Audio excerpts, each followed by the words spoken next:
Hello. So this is going to be me making my stew the proper way by adding water as well. Started off by cutting up carrots. I forgot to record me cutting up carrots, but you know, it's just chop, chop, chop, chop, chop. That's all you gotta do. Not that's enough carrots. Put that in there. I used like, I don't know, 3/4 of a carrot. So this is all that's left. Next, I'm gonna chop up the baby potatoes. I do like 5 of these. No, actually, that looks like enough potatoes, so I'm just going to stick to 4. I guess depending on how big the baked potatoes are, I would either do 5 or 4. So that's potatoes done. Next, get an onion. Now, I've been trying to research how to do onions. Apparently, what you do is you chop them like that.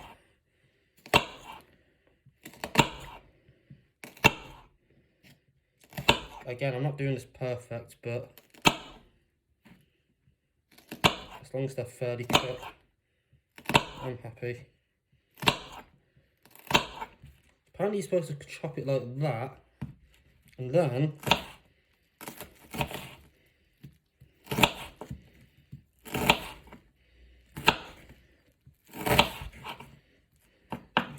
when you chop it across like this, it makes it all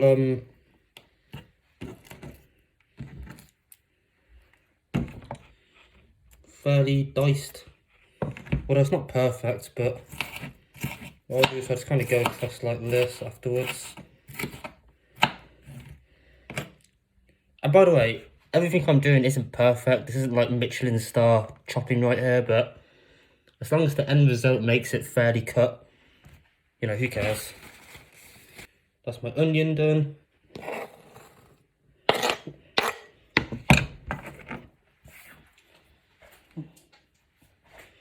Right, so that's carrots, potatoes, onions. Next is garlic.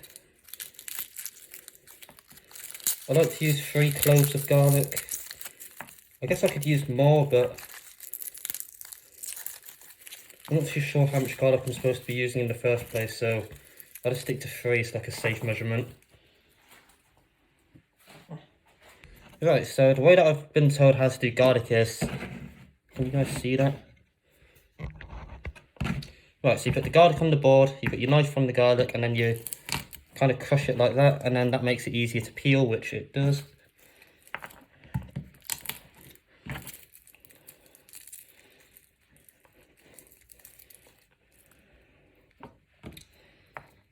Third one right here, give that a little crush, and here we go. So let's get rid of all this waste here. And now what I do with the garlic is just try to cut this up as finely as possible without cutting my fingers. Oh, you know what I'm not doing? It's because I'm using like the front of the knife to cut it when I think I need to use like the middle bit. So it seems to be cutting it a lot better. Well, we live and we learn. So that's my garlic really awfully cut up. I'll add that to the little bowl thing of my vegetables. So far I got carrots, potatoes, onions and garlic. Next it's the chicken. I've got 2 bits of chicken breast. Here you go. Now, I'm not an animal. I am going to wash my hands before I handle the chicken.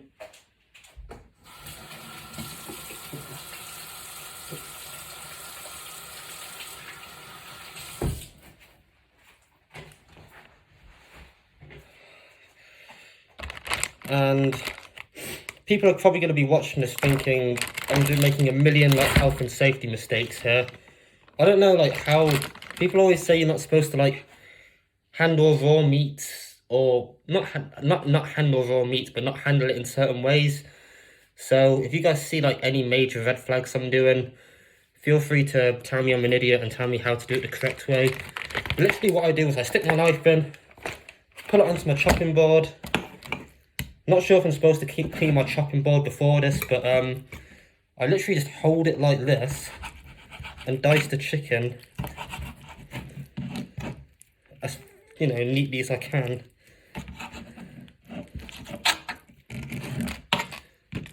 This is probably going to make some people cry what I'm doing right here. But again, like, feel free to tell me, like, I'm a foolish fool, and then tell me, like, the correct way to be doing this, because I do not like touching raw chicken. It feels awful. Oh, let's put this back on camera.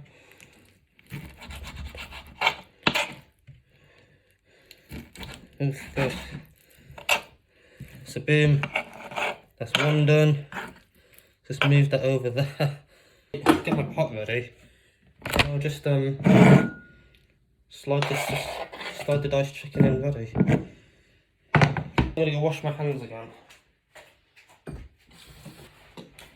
So wash my hands thoroughly now. For those of you who are worried that I might be handling raw chicken with anything else.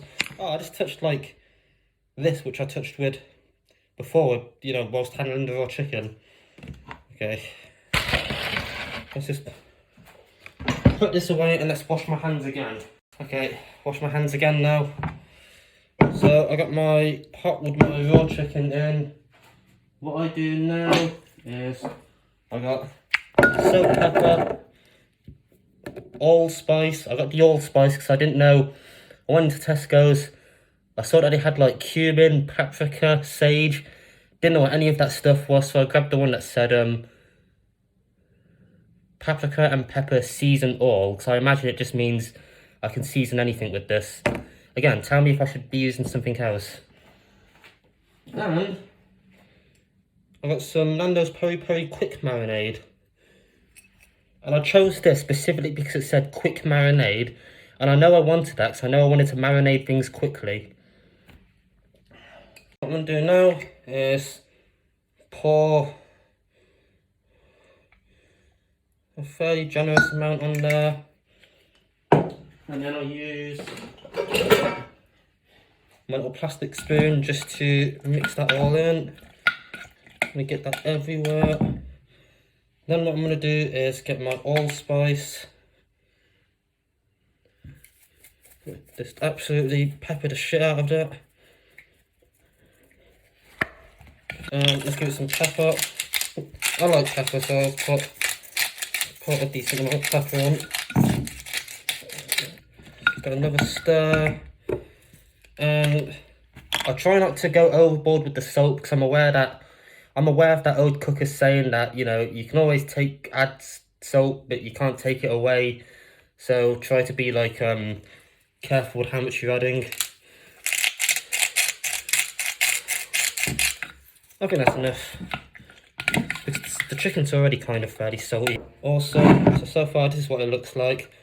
It's just a gelatinous mess of chicken and spices and salt and pepper and quick marinade, but I guess that's what all chicken looks like before it's cooked. So right, what next?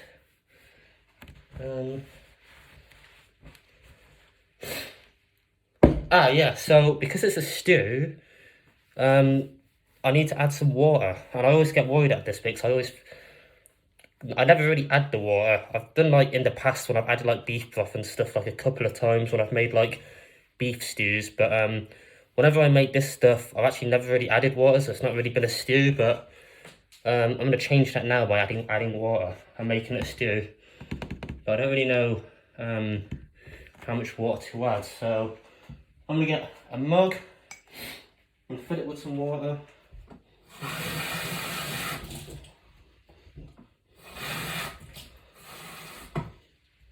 So I filled this mug with water. I guess I just pour it in there, because that's what I did with the beef broth. I'm going to quickly Google this actually.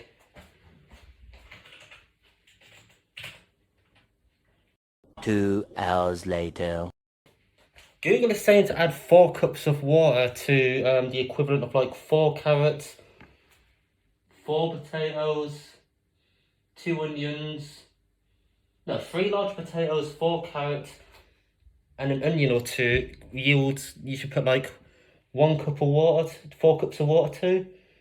I'm using baby potatoes that probably don't even equate to 1 potato.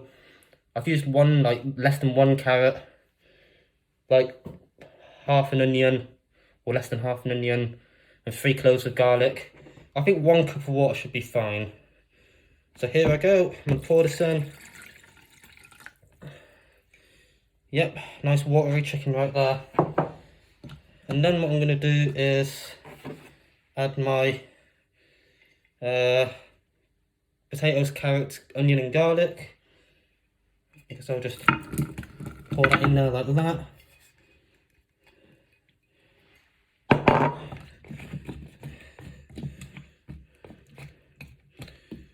Right.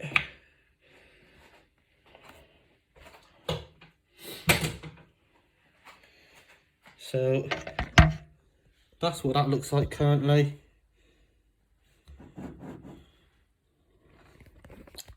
So now what I'm going to do is put that in my slow cooker, put the lid on, and then put this into here. I'm going to put that on high for 6 hours. And then what I'm hoping is going to happen is it's going to cook and it's going to taste great. So altogether, I chopped up some carrots, some baby potatoes, some onions, some garlic, 2 breasts of chicken I diced up. And again, tell me if I've done that wrong, because I feel like, I don't know, it feels weird handling raw chicken, and I'm aware of like cross-contamination and stuff like that, so tell me if I've done anything stupid. I've added that all to my pot. Oh no, I've marinated the chicken and salted and peppered and seasoned it. Tell me if there's any other season I should be adding to it. I put that into my pot. I've added 1 cup of water, 1 mug of water to it. And I'm going to slow cook that for 6 hours. Hopefully that will be, you know, good. Cool. I'll show you what the end result is. Bye.